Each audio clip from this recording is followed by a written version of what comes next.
Welcome to the All Around Joe podcast, where we optimize your human performance from my personal experience as an athlete, coach, and all-around self-improvement junkie.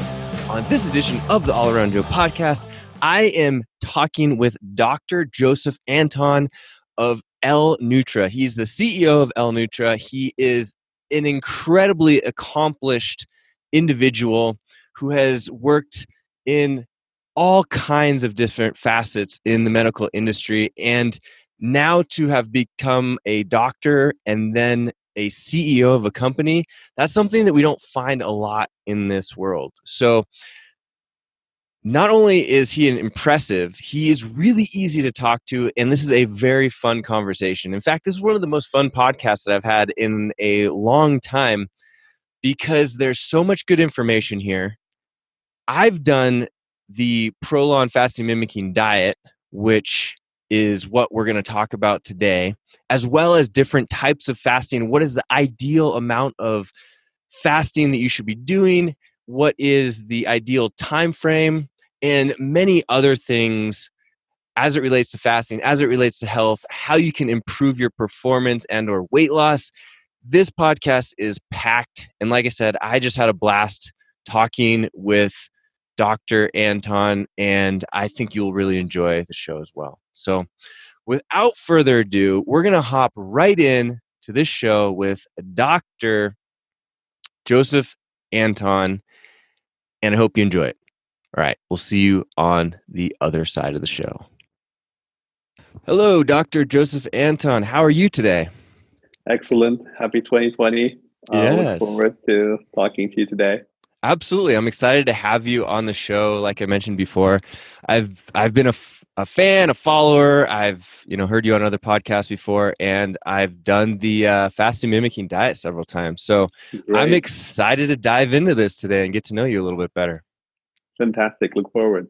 Yeah. So first off, I love to get to know people like yourself a little bit more.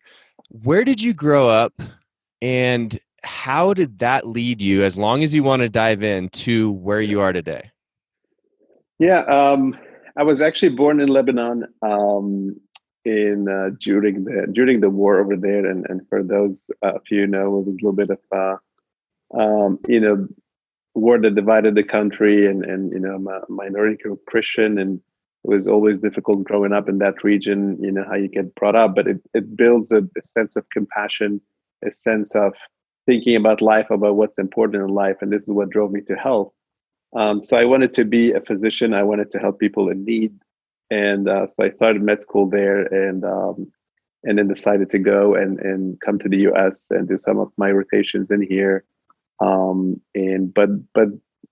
this is what I did. I came to Harvard. I did some of my training, and then wanted to change the healthcare system beyond the clinical setting. I wanted to be a cardiologist. And then it's funny, it was kind of two things changed my mind. I would think about, first I used to calculate actually in my calculator about how many patients I can treat per day or per year. And is that enough to change the world or not?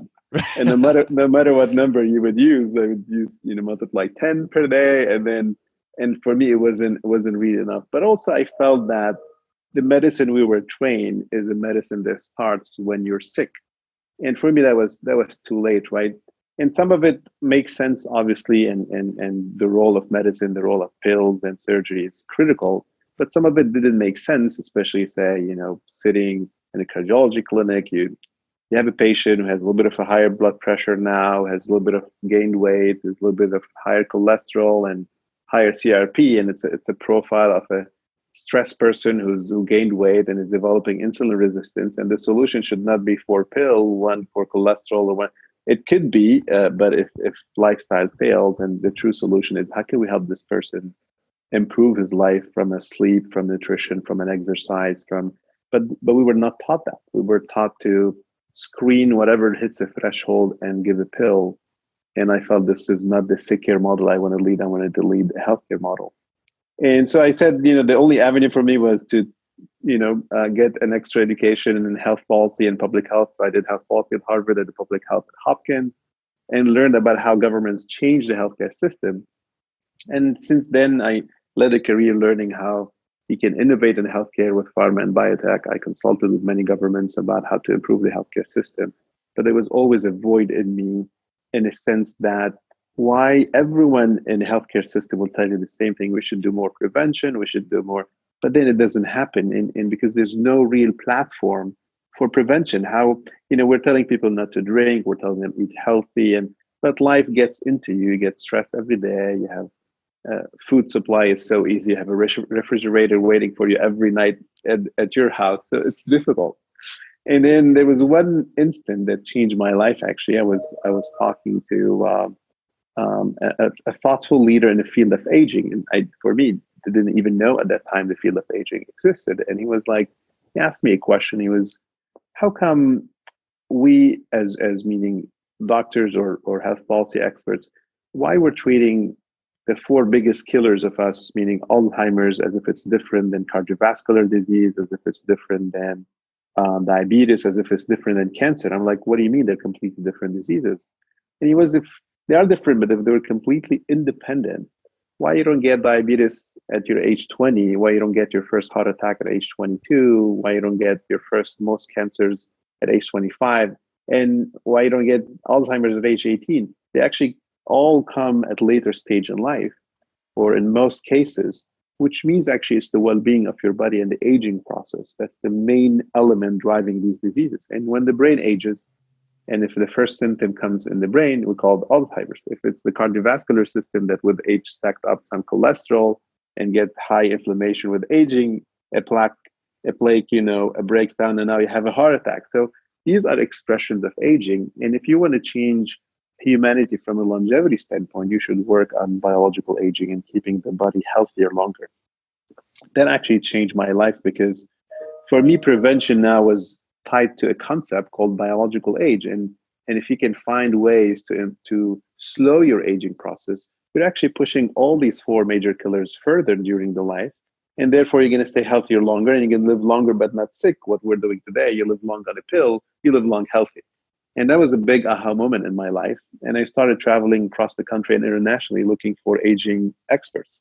And my mission then was to create an aging market. I wanted to find a product in aging, because once you have a product or a technology, then you have policies and regulation comes in to regulate. You have investors come in to create a market. You have doctors getting interested. You have we as consumers come in as well, and doctors. So once you build a market, this is what I think prevention was lacking. And this is why primary healthcare is not picking up. It's a collection of advices and recommendations, but there's nothing to cement it as a market for people to innovate in, for people to invest in, etc. And I felt that if we can find an intervention to slow biological aging, then we can create a market, and that market becomes the biggest backbone market for prevention. And when I met with a lot of leaders in the field, they were pointing me towards Professor Walter Longo, who's the director of the Longevity Institute at USC. And they're saying, number one, he's a top global aging expert.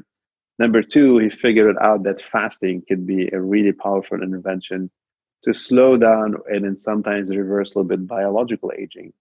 And his biggest discovery, and this is why fasting is buzzing today, his biggest discovery was a prolonged fasting is creating an extra level of stress to the body, so that the body is not just losing the weight, which is great and improving performance and improving metabolic markers, but the longer the fast, the more there's a bigger stress on the body, and therefore now the cells are taking action. And this happened in 2013, and then couple of years after, you have the Nobel Prize in Medicine going to autophagy, this cellular rejuvenation, which happens with fasting. It kind of all made sense that now you have a nutritional intervention that could not just help you with weight and metabolism, but also with cellular rejuvenation. And that pulls your body biologically to a healthier state. And therefore, you're pushing yourself away from the first disease, and therefore you're living healthier longer. So because prolonged fasting is difficult to observe and is risky, and he and again, he's the leader of the Longevity Institute at University of Southern California. They were getting a lot of funds from the National Institute of Health, which thankfully did all these investments, because I think fasting is gonna do so much good for humanity. So that's a big win for the NIH to back these projects, and thankfully so. And I got amazed by the fact that now not only there's a verified concept, this concept comes from human evolution as well. Now you have the National Institute of Health backing the research, and you have a university leading it, and there's a technology called the fasting mimicking diet, or a diet, a 5 days diet that mimics prolonged fasting. And I found that to be the first aging product that I wanted to kind of come join the company and lead it and put it into market. So I'm known today to be the CEO that launched fasting, if you want, in the market. And we're 3 years now in the market with this concept, and a lot has happened, and we're going to talk about all of this. Oh man, so much to dig into here. I'm just sitting here excited, trying to not cut you off and start going down rabbit holes already. But it's interesting that you mentioned that as you were going through calculating how many patients that you could help in one day. I had a very similar experience when I was trying to help people with weight loss through personal training, and I was like, man, I just can't work with enough people. I can't touch enough Yes, people in order to make an yes, impact on the yes. world. So that's how podcasting and blogging started for me, because I started to realize I could reach more people by doing something just like this. We can That's reach fantastic. millions of people. That's So fantastic. I think it's really interesting. And I wanted to ask you, why do you think that our culture, or at least the medical industry, looks at treating things rather than like educating us from very early age to have different lifestyle choices? Because that's exactly why I said, let me find a product and create a market. Because there's a market, there's business to be made when we're sick. There's no business to be made when we're not. And the US is the leader of the world in healthcare and health technology.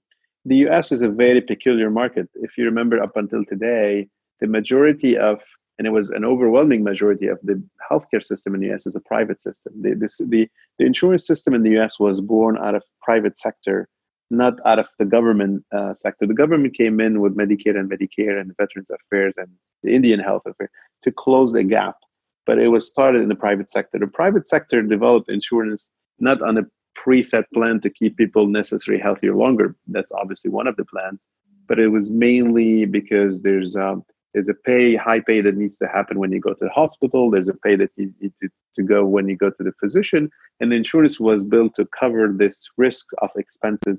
It wasn't initially coming in as a national health policy to keep people healthier longer. Internationally, it's different, but we impact international. But in most cases, internationally, you have a single payer healthcare system. And when the government is paying for everything, the government has a financial incentive, not only an ethical or a healthcare incentive, but it has a financial now incentive to keep you healthier longer. So this is why we do a little bit better from that perspective, and when internationally, when in a lot of single payer system, you do a little bit more of a prevention because they're liable for the money they spend. In the US, we're more on the post facto sick care, trying to mitigate your expenses there, but that creates also, when there's a lot of money and a lot of expenses, you attract a lot of research, you attract a lot of innovation. So that trade-off is happening internationally. We innovate the most, but we do the most sick care. They innovate less, but they manage to keep their people a little bit healthier longer. Yeah. So aging and creating a market for prevention, where now you have investments in prevention, when you have a business of prevention, that's going to bring both worlds together, where you're aligned, you need to keep people healthier longer. And there's money. When you say there's money to be made, it means you have investors, you have companies and pharma and nutrition company and all of that. And you have to have that to push something on a bigger stage. Yeah, definitely. When it came to figuring out that you wanted to work with Walter Longo, did he already have the fasting mimicking diet set up? And was that what attracted you to this, putting all these puzzle pieces together? Well, the first time I met with him, it was in San Francisco, and we were introduced. The person who introduced us was the CEO of the Buck Institute for Research on Aging. It's one of the biggest aging research institutions. And I met with him, and at that time, he only had a couple of mice trials with a fasting mimicking diet, and there was no human trial, and it was very far away from what we have today. Today, we have 39 planned or ongoing clinical trials, a multitude of mice trials, and we're in a different world. But at that time, it was literally the concept with a lot of scientific backing and a couple of mice trials or a few mice trials. But I was fascinated by him. He, he I didn't feel, and at some point I was head of, internationally for business development for Lilly. So I used to meet researchers. I used to, and even when I was the CEO of a company called Health Systems Reform, I used to meet with a lot of creative researchers. But Walter was a genius of a researcher. At the same time, his heart was so his humanistic way of an approach. And at the same time, which is I think is a rare asset, he had major plans. He didn't want to, because typically if you're nice but you're humble and then you don't get far, he's like the nicest, the smartest, and he wanted to change the world. And he wanted to donate everything back. I don't know if you know, but all his shares into the fasting mimicking diets, 100% of them. His book, which was a bestseller for Amazon last year, The Longevity Diet, it's 100% donated to the Create Cures Foundation. So I found a person who has sitting on an asset on a discovery that's going to change humanity, and he wants to take it as big as possible, and he wants to give everything back in donation. So this is what really attracted me. I was a CEO of a very successful company, and I was the director of health policy at University of Chicago, the number 4 in health policy in the world. So I was in a very bright, fast-moving career. But did I lose you for a little bit? We're good. We're good. Yeah, but then I was fascinated by what he has as a technology, by the science, the ethics that he has put behind it, and by the potential of changing the world with him, which is exactly what I was coming with the experience of launching products in the markets and policy and running companies, and he had the solution or one of the best solutions I've ever seen in aging, but also his human approach to it, and him wanting to change the world and give it back really made the deal for me to take the risk and come and lead this with him. Very interesting. And what I'm learning here is that you have a vast medical background. You're a very smart person. Where did you start to learn about the business side of things, which you seem like you're very savvy at? Because I don't hear that a lot when I've talked to these medical professionals, but you have this huge business background that you've built up. How did that come about? I think two things really. My father, I used to work a lot and spend a lot of time with my father, and he's a very savvy and altruistic human being, and I learned tremendously. And he's diversified in multiple industries, and I used to spend every summer with him. Even when I was at Harvard and at Lilly, I used to go and spend a lot of time with him and his businesses. And also, I learned a lot from Lilly at one point in time. For me to bring the aging discovery and to change the world, I thought about learning how the biotech industry works and how to bring a new innovation to the market. So I joined Lilly, which is one of the big biotech companies. I think it's 8th or the 9th in the world. And I started with them in the health policy department, and then get channeled to international and business development, and participated in some launches and opening markets and all of that. So kind of the business of healthcare, I got it there, and it genetically I'm wired a little bit also towards that from my dad. Yeah. And Oh, then I that's became a CEO of a company called Health Systems Reform, and it takes at the end of the day in life, it's focus, a good sense, and wanting to do the right thing, and a few things will stand your way if you take that approach. yeah, and just something that I'm really interested in is knowing as your specific role now, what does your day to day look like, Yeah, if it is even consistent at all? yeah. So to clarify to our audience, I'm today the CEO of Alnutra, and Alnutra is the company that Dr. Longo and USC founded together, so that it licenses and gets the right of the discoveries in longevity that USC discovers. We kind of license those from them, and we develop the products so that we launch them globally. So it was a part of USC and Dr. Longo's mission to make available everything they discovered to people to consume. So I mean, I can tell you this ride, and I'm going to write a book about it, has been unbelievable, because when we decided to launch Prolon, Prolon is the name of the first fasting mimicking diet, and was named Prolon because we're thinking about promoting longevity. That's the main goal of keeping people healthier longer.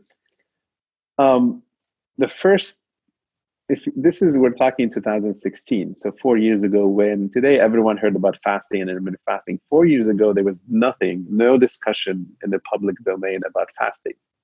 And so I did some of my studies at Harvard, at Hopkins. Then I went to University of Chicago as the director. So I was like in Harvard trained doctors. I was like, easy. I'm going to call doctors. I'm going to tell them at least my friends to start with at Harvard, at Hopkins, at U Chicago. And once I convert them, everyone follows. These are the key opinion leaders. So started calling the doctors. And the first question was like, why are you going to starve my patient? And what do you mean they're going to starve while eating food? Right? Because it's a fasting. So it has been the first call I made. And when I got asked these two questions, I had to take a 5-minute deep breath and say, okay, I'm not launching a product called Prolon. I'm launching a complete new concept called fasting. And I'm launching the biggest oxymoron in nutrition because you're fasting with food. So Yeah. it's the complete opposite. It's not like they're a little bit, not in light. It's the complete opposite. And I need to convince now people to starve because at that it's not starvation, but at that time this is what you would hear with fasting. I need to convince them to do it with food and to pay for it, and then with no Yeah. benefits and no one doctor. And typically say if you're launching a product in nutrition, you have nutritionists and they're experts, and you can ask them. And when I launched fasting, there's no expert in fasting. There was no way anyone could call a friend or a nutritionist or a doctor or a naturopath and say, hey, I have this fasting thing. Can I consume? It was a void. It was a blank. And we had to be so creative and so, methodical and focused about, okay, who are the early adopters? And obviously, Walter had put a great opportunity, meaning there was a lot of science back in it, a lot of publications in the top medical and scientific journals. So a lot of the fasting and the fasting mimicking diet, our publications go into Cell and Cell Metabolism, and these are top journals. So the science was stellar and was extraordinary, and that was a good starting point. And with my profile coming as a doctor and having the name of the big institutions, at least I was able to get time for somebody to listen. And this is how it started. And then from there, explaining the biology and why fasting. And but also at the same time, although the concept is contradictory, when you think about it, we as humans, we were not, for 99.9% of our existence on planet Earth, hundreds of thousands of years, we were not sitting on food all day. We were not eating 6 times a day. So it was really explaining to people that this fasting was part of our diet. It's we really discovered the value of it. We actually, in a scientific way now, are proving that it's important for us if done right. It's very powerful and it's very dangerous, by the way, and we're going to talk about both. And then after that, even when food became readily available, one common word to the biggest 4 or 5 religions is fasting. It's in Judaism, it's in Islam, it's in Christianity, it's in Buddhism. So it is religion carried it as well. And in my opinion, if God exists, in my opinion, he didn't ask us to fast to penalize ourselves and to starve ourselves. He asks us to pray to heal our soul and to fast to heal our body. If God exists under the definition that we know it, Almighty good God, Almighty good will not ask you to do bad things or things to hurt yourself or to show him that you're a good slave. He doesn't need justification that you're his slave or not. If he exists under the definition of ultimate good, he would ask you to do good things. And I personally always say this: if the prayers are the healing of the soul, or meditation, or you name what kind of do it, fasting is part of the healing of the body. Love it. So let's get into fasting itself, and like, what are the different kinds of fasting? What is the definition of fasting, and anything else you want to share on that? Yeah. So there are, if you want, 3 levels of definition of fasting. In a simple way, fasting is when you don't eat, right? And you can say no drink, or there's a debate whether it's the food, the water is in it or not. But in a very lay term, it's not eating. And we'll talk about how much, how long, etc. There's another set of a little bit deeper definition, which is it is what we call the molecular approach, meaning the biological approach, meaning if you skip food for 3 hours, that's normal in between meals. You're not literally fasting as a body biologically.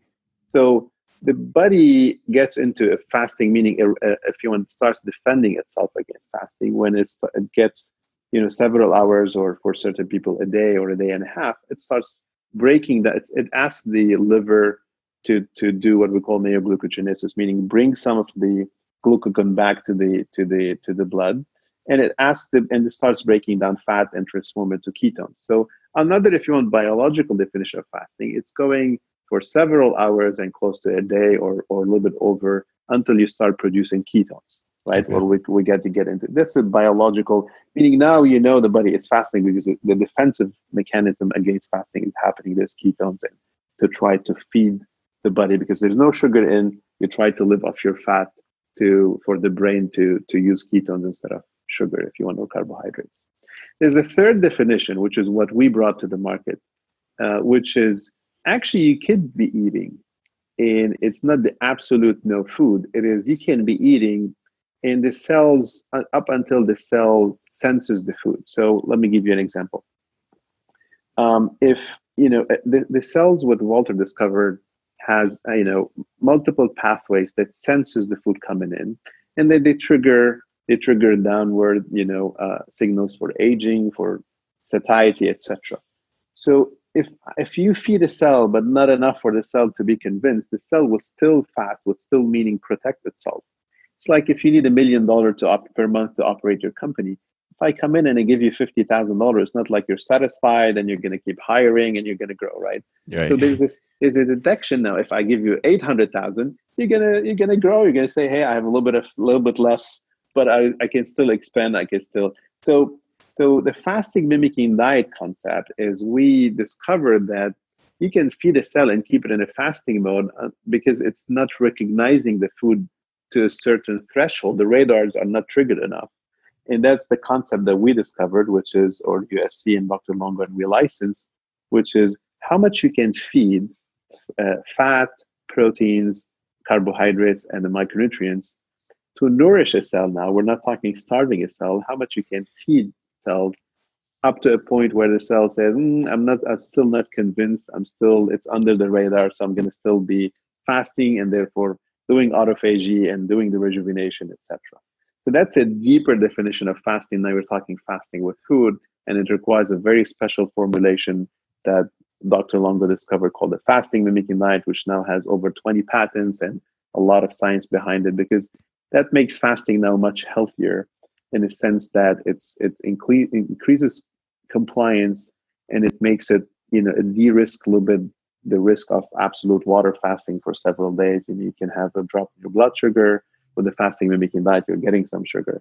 Instead of being no protein, you're getting some proteins. Instead of having no minerals, you're getting minerals. So it's a good nourishment diet that keeps your cells now only in the fasting mode. Yeah, very interesting. I've done the fasting mimicking diet a handful of times now. So uh, I'd like to get into that in just a second. But before that, can you address the types of fasting? So like we've got, Yeah. all kinds of different definitions of fasting going on right now. And then let's get into the fasting mimicking diet after we've kind of explained these, intermittent fasting, time restricted feeding, that type of a thing. So there are multiple types of fasting, and most people have heard about the intermittent fast. That's the biggest buzz today. And by the way, the International Food Council for 2018 has done a survey, and it shows that intermittent fasting was the number one diet in the US.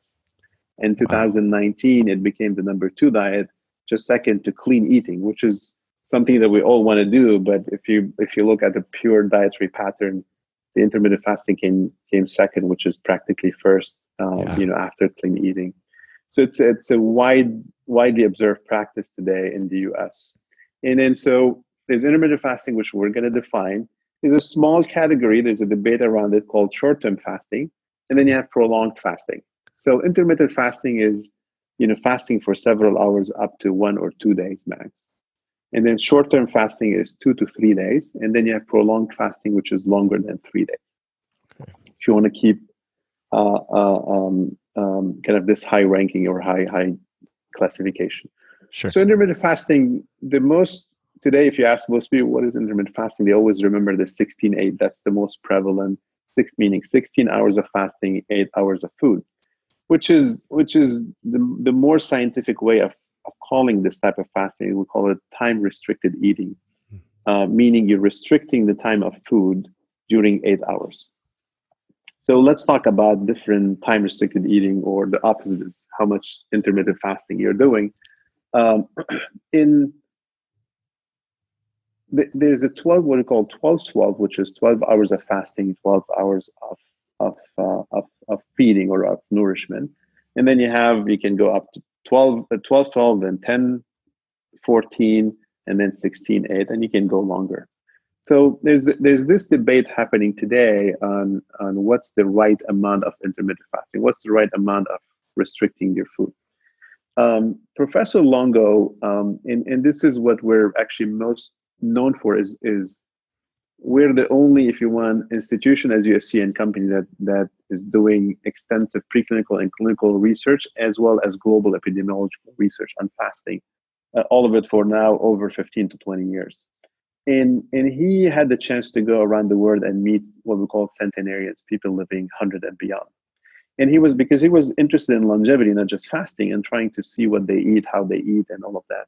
And he had long time ago noticed that they do limit their food to 10 to 12 hours. So the intermittent fasting that they follow is typically a 12 hours of fasting only, and or up to 14 if you want 13, 14 max. And if you guys are interested, he summarizes all his discoveries around longevity and fasting mimicking in the book called The Longevity Diet.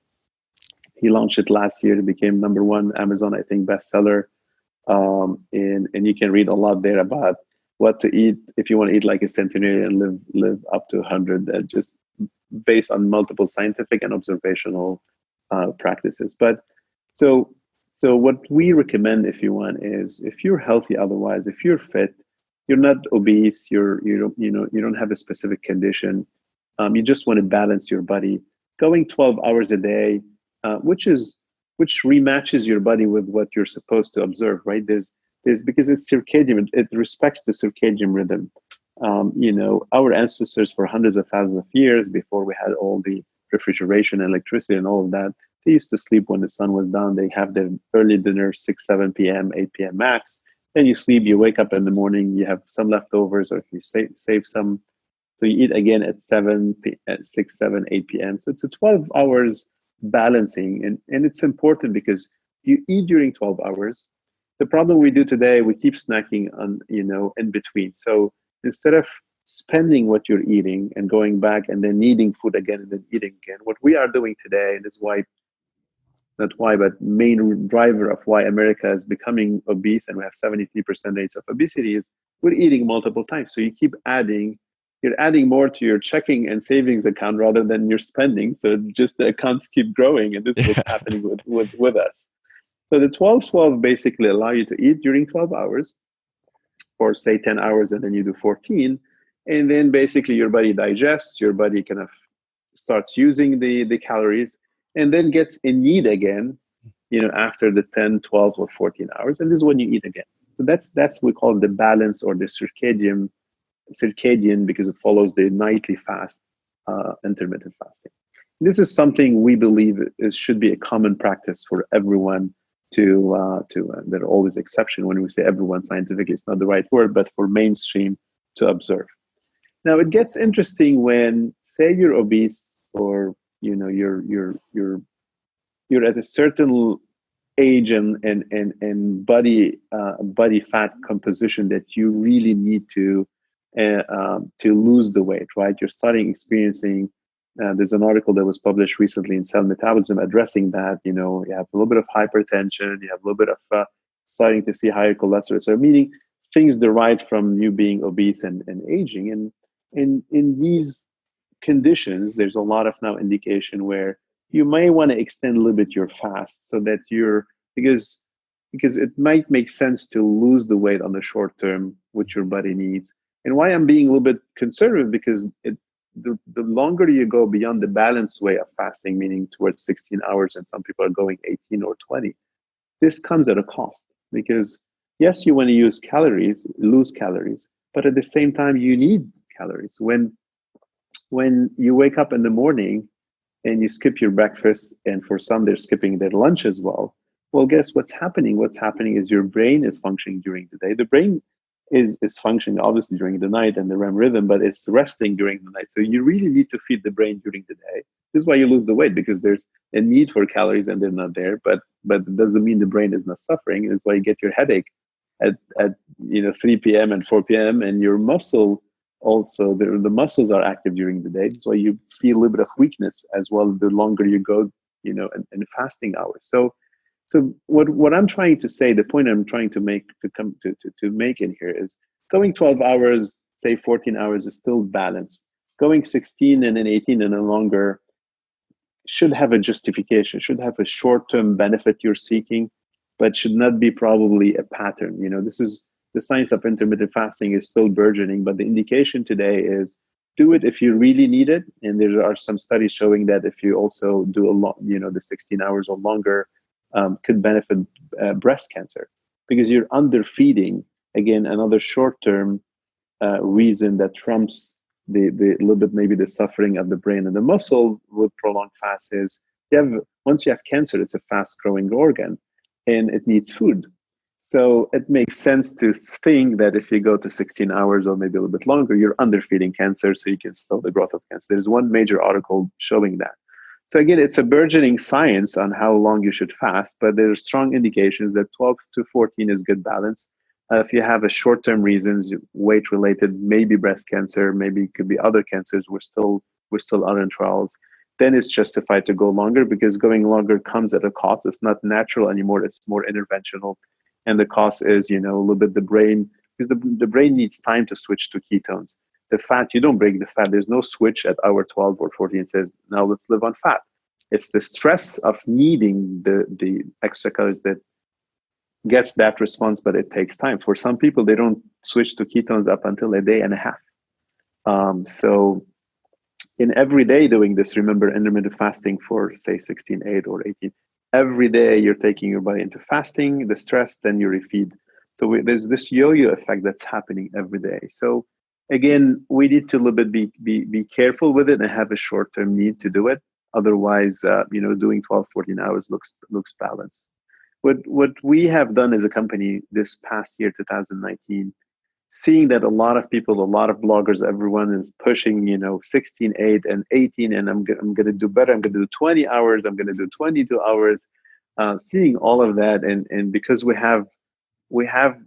know how to mimic fasting with food, we said, hey, if people want to really achieve that because they want to lose weight fast, or because they can do it, some people can do the 16, they feel great. Why not give them a tool where they can still eat and reach that level? So we out of Prolon, out of a fasting mimicking diet, we have a bar that is your breakfast every morning. It's called the fast bar. So we actually took the fast bar, spin it off as a separate product for people to consume. So if you ask me personally today, I do actually fast for 12 hours, and then I do the fast bar, which nourishes. It has high good fat for the brain. It has low carb. It has, and it's all plant-based protein. So it's developed out of the science of Prolon to mimic fasting. So it kind of balances me while nourishing my cells, while keeping, not triggering, if you want, the pro-aging, the pro-growth pathway. So it's kind of, we're helping people who want to go all the way to 16 hours before they get, say, the lunch. We say, do the fast bar at the hours number 12 or 14, and then you can eat later after 4 or 5 hours. Very cool. I didn't know about that. So yeah, you take that at 12, or you eat that at 12, and then you wait until about 16 before you start bringing in more calories. Yeah, because at least by then you nourished your body, right? Yeah. So the risk of going 16 and 18 and 20 is they're the vital organs of your body. Your heart needs to pump, your muscle needs to function, your brain is thinking. And this is happening at work in the morning. In the morning you go to work or you go to the gym, you need the calories. This is why you lose the weight when you go to 16, because there's a need. But that need is not all bad. Yes, you want to lose the weight, but you need to function properly. So we kind of tip the balance a little bit towards safety with it. Sure, that's very cool. Let's get into the multi-day fasting and the fasting mimicking diet and what the benefits are, and why you can actually eat food and still get the benefits of the Yeah, fast. yeah. So um, if you want, the fasting market came from the discoveries around what multiple days of fasting do your body. In if you think about it, if you fast for a few hours during the day, you do intermittent fasting, you're going to eat after. So your body loses a little bit of weight incrementally. The discovery of Professor Walter Longo behind prolonged fasting is that if every day you're still fasting, so the liver has some calorie reserve that dumps it into the blood, and then you have fat. But once you spend those, the body's saying, hey, I'm going to go bankrupt. Like, I need to bring now an extra level of correction, an extra level of defense.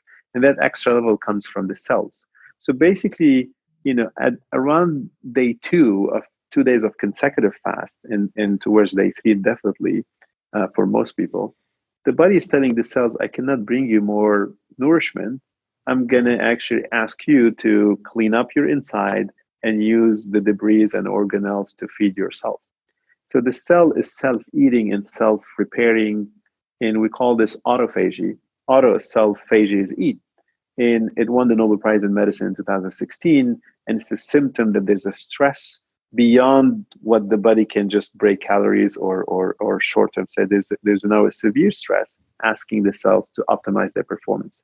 And that's important because when you cross, so prolonged is 5 days, meaning day 2 and 3, you're doing the autophagy. And then when you cross, now the body is asking the cells to, even there's some call for younger cell activity, or there's some reshape in the cellular work in the body. So that rejuvenation, that reset of the body is beyond now the metabolism is actually also involving cells. And that's a higher level of defense. That's a higher level of, if you want, a biological age reversal. And once we observed these higher benefits, we started looking at how many days you need to go to trigger that process.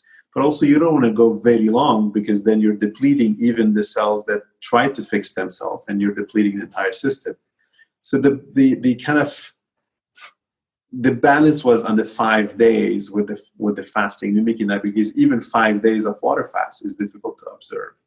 And so the National Institute of Health sponsored the University of Southern California and the Longo Labs and the Longevity Institute to develop the fasting mimicking diet, to make that 5 days journey possible, compliant, and enhance the effectiveness of it and the safety of it. And this is how actually the fasting mimicking diet was born. It was water fasting first, and then the discovery that a good 3, 4, 5 days of water fasting are calling for a bigger protection in the body, a bigger impact to the body than just intermittent fasting. But it's so difficult to observe the 5 days, and the concept of going under the radar, feed the cell without triggering the sensors, came up, and therefore the fasting mimicking diet was born. So what are the results that people see when they are doing the fasting mimicking diet? And how can that relate to not only someone that is just looking to be healthier, but some of our performance athlete listeners? Yeah. So there are 5 main, if you want, benefits from doing the fasting mimicking diet. And again, the product that we launched is a 5 days food box that you receive, and we call it Prolon. And you can order it, through a practitioner or go online and order it. But the 5 major benefits is, first is maintaining healthy levels of some of the metabolic markers. So a healthy level of triglyceride, a healthy level of blood pressure, meaning, a kind of getting some of the blood metrics, in a normal levels. And the second is losing weight. And you lose weight very, very fast with the fasting mimicking diet, because the body thinks you're fasting. So if you do any other diet, you have to do it every day, and you lose a little bit by little. With fasting, that's the most extreme thing from a calorie perspective you can put to your body. So you lose the weight really fast. The body is banking on breaking down fat to survive.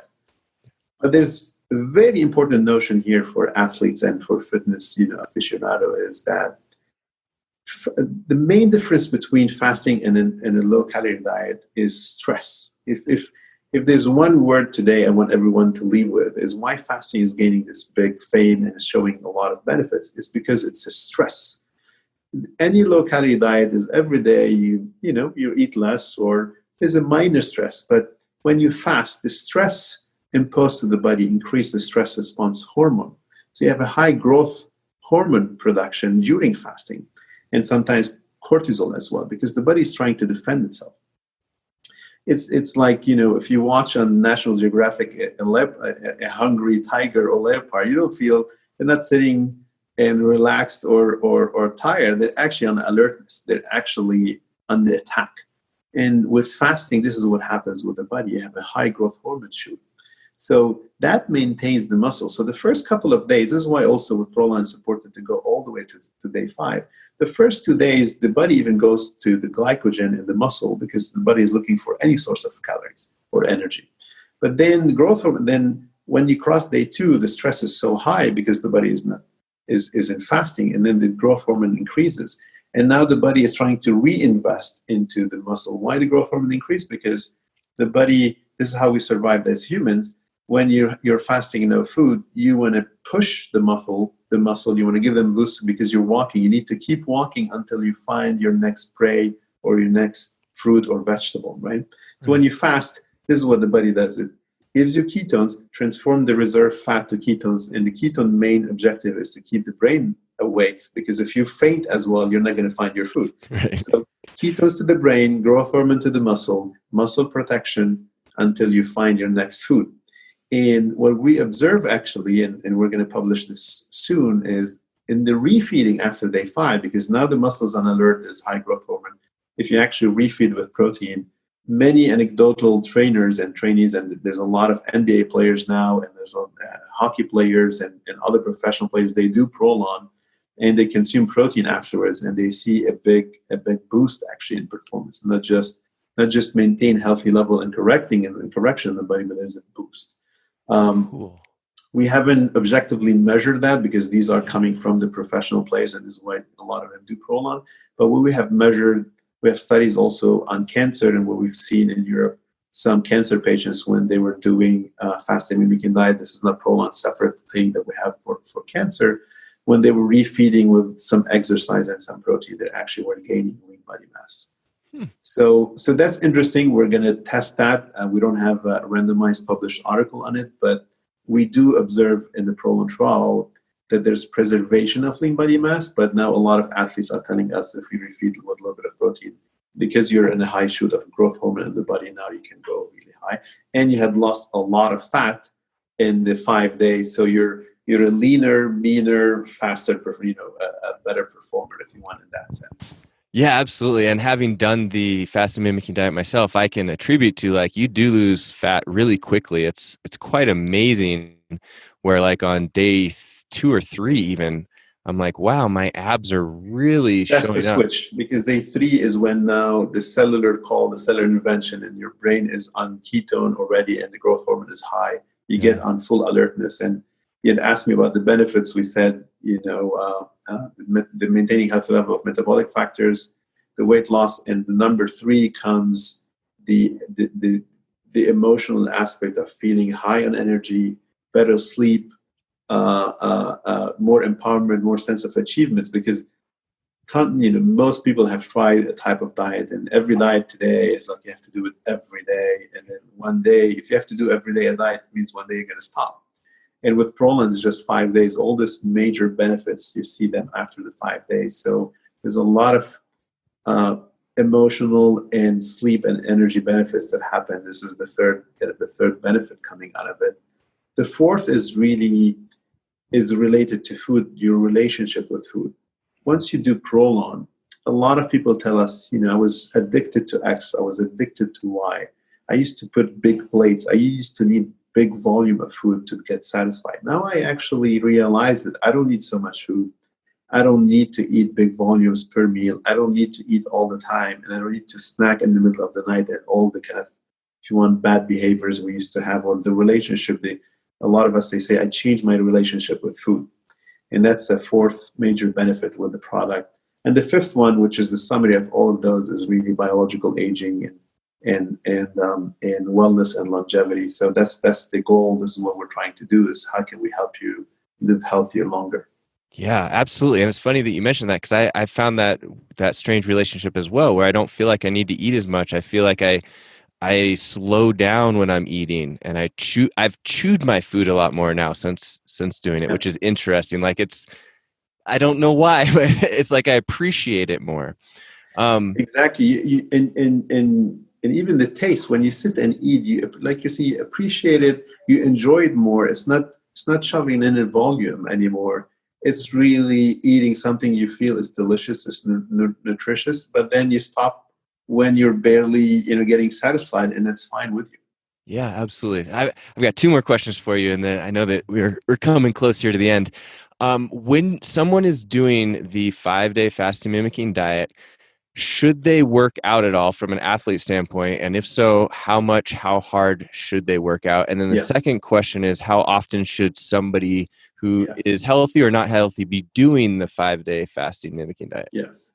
So the first question relating to exercise during the fasting mimicking diet. So, you know, each person is different, and some people, they exercise heavily every day, and once they do it, we definitely tell them exercise lighter. Or, I mean, the safest thing to say is no exercise. That's the safest. Some people cannot go for 5 days without exercise. So what we say is take it light, and do a little bit more of a less calorie spending exercise instead of running long, or fast, which is what the quadricep would be working, and it's the biggest muscle that consumes the most calories.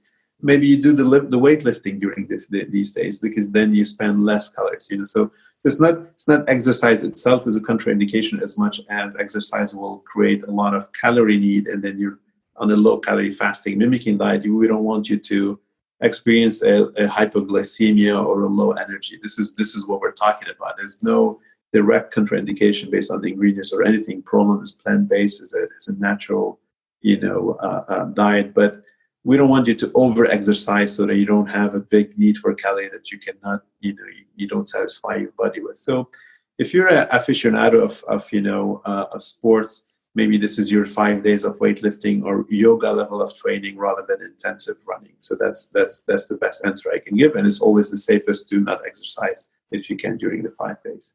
Okay. Now, how many times to do Prolon? I'm going to give you the profile of two people. One, I'm healthy, I'm fit, and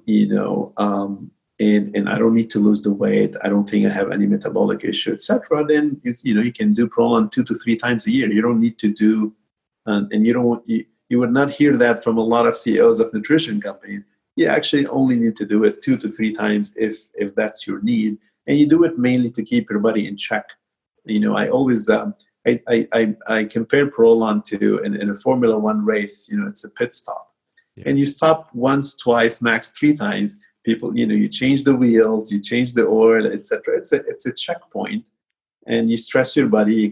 You push it to optimize itself, and you need to do it 2-3 times a year. Now, if you have a risk factor, whether that's weight, whether there's a metabolic thing that you want to correct, maybe, and this is what we test in our trials, you do it 3 times in a row. So over 3 months, 5 days, month 1, 25 days, you go back to your lifestyle, 5 days, month 2, and 5 days, month 3. And then you check if you achieved your goal, then you do it only once every 3 or 4 months. If you didn't achieve your goal, you can continue until you achieve your goal.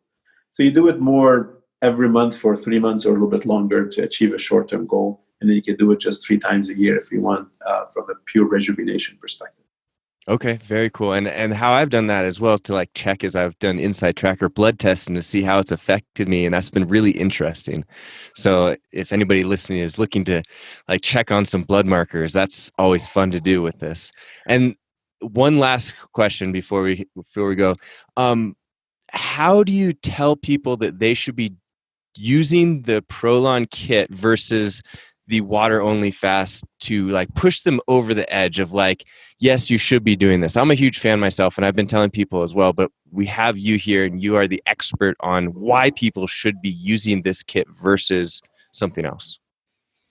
So the research behind Prolon, we didn't come and say, hey, let's sell a kit, let's start selling food. We are actually fasting researchers. Walter is a water fasting researcher.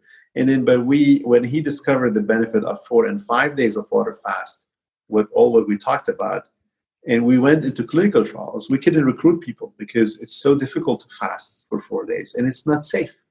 So imagine today, if you ask people to water fast for 5 days, how many have actually very low nutrients already they're suffering from, they're going to suffer further.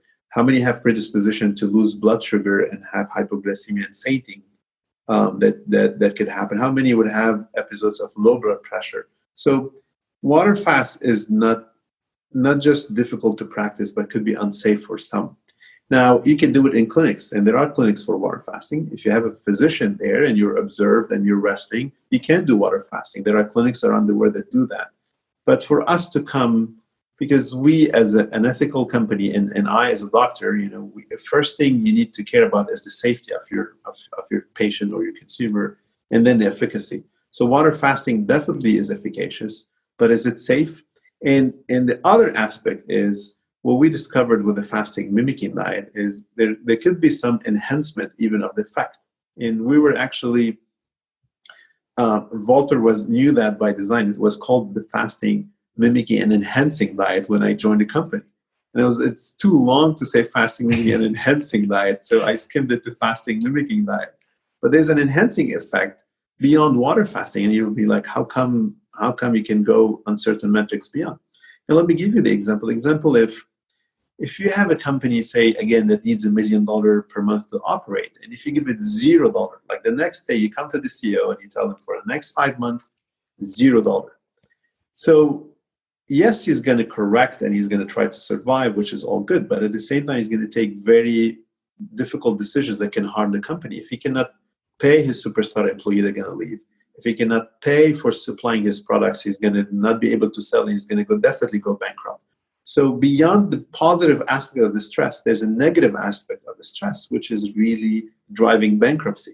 The same thing to the body. If the body is trying to correct itself and survive the fast, if you feed it a little bit, like the CEO, instead of giving him $0, if you give him $200,000 out of $1 million, he's going to use the $200,000 for the correction, for the restructuring, for keeping his employee base operation.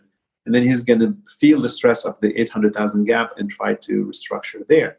Same thing, the body. If you're not giving the minerals and the vitamins, you're not going to get the best rejuvenation. If you're not feeding a little bit the brain and the heart and the organs that have to survive, they have to perform, they're not going to perform at their best. So there's that enhancing effect. And now we're about to, we had a trial that just finished, the cardiometabolic trial, and we tested the microbiome there, because in mice, we saw that we do a lot more on the microbiome with the fasting mimicking diet than with water fast. When you water fast, your entire microbiota is suffering from lack of ingredients. So it shrinks altogether, whether it's you have good bacteria or bad bacteria. With the fasting mimicking diet, because you're selectively feeding the plant-based ingredients, you're helping the good bacteria to survive at the expense of the bad bacteria. And this is what is happening in mice, and now we're going to soon have the data on humans, and we'll let you know officially. But we have a big suspicion that potentially on the microbiome, we could also further the plant-based better microbiome versus the. But to summarize this, there's a better compliance, better safety, and maybe an enhancement factor when you do fasting mimicking diet versus a pure direct overnight bankruptcy to the body with water fast. Awesome. I love it. How can people get started on the Prolon fasting mimicking diet and or find out more about you? So the official site for Prolon is prolonfmd.com, FMD for fasting mimicking diet, and or prolonfast.com. And you have the information behind the product, how to get it. You can buy it there. If you have a medical condition or you're on prescription medicine, we recommend you talk to your doctor, and your doctor then could give you the prescription for it or recommendation for it or validate whether you can do it or not. In what we offer as a company, we're mission driven. So beyond the product, we really want to transform your life. So with every purchase of Prolon, you get a free health coach call with us, and the coach will call you after. So you can actually start planning your lifestyle change. You start with Prolon because it's a very big Kickstarter, and it changes the body very fast. But also for free, we have a team of health coaches to help you if you have any question about Prolon or beyond the product to change your lifestyle. So that comes within the price, that comes within the package, and it's a free commitment from us to our consumers as well. Awesome. Well, this has been incredibly fun, and I could keep on talking with you, and maybe I can convince you to come on again in the future. But I don't want to take up any more of your time. It's been awesome, and thank you so much.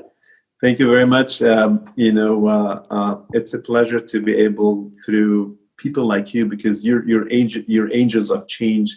You disseminate messages, and I think we have something that's really valuable for humanity. And I want to thank you for kind of bringing that to people who listen to you and who follow you, and hopefully we're going to touch their lives in a positive way.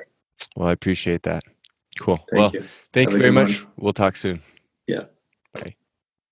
Hey guys, that was my podcast with Dr. Joseph Antoun of L Nutra and Prolon. I hope you love that as much as I did. I cannot wait to, not only just like digest the information that was brought to us on this podcast, because it was just such a fun conversation. I don't think that it's all that often that you run into people that are so educated that can be so personable at the same time and make it easy to understand what this like really high-end science is all about. So if you guys would like to learn more about what Dr. Antoun has been doing and try the fasting mimicking diet, I highly recommend that you head over to prolonfmd.com, or actually I think I have a link for All Around Joe, which is at allaroundjoe.com/prolon. Either way, I think you should definitely give it a shot. I've been doing the Prolon fasting mimicking diet in the 1 to 2 times a year mark, but I'm going to step that up to making sure that we're doing it about every 6 months. Just because, like I mentioned, I didn't want to talk too much on the podcast with Dr. Antoun because he is the super expert on this topic. But I have just noticed so many benefits from doing the 5-day fasting mimicking diet that I think it is beneficial to do it 2 to 3 times a year. Absolutely. And continue to see the improvements.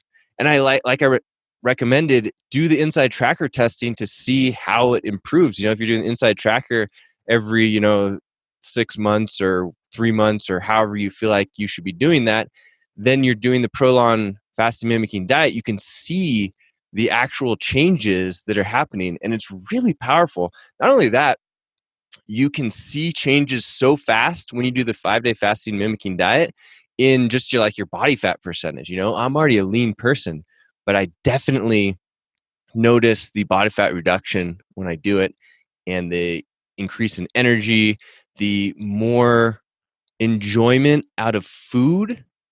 Yeah, it's cool stuff. So hope you enjoyed that. If you would like to get to the show notes at all, if you want to click on the links and all that fun stuff, you can head over to allaroundjoe.com/232. That's allaroundjoe.com/232. And I hope you give this a try. I think it's really beneficial for you. And if you have any questions, let me know.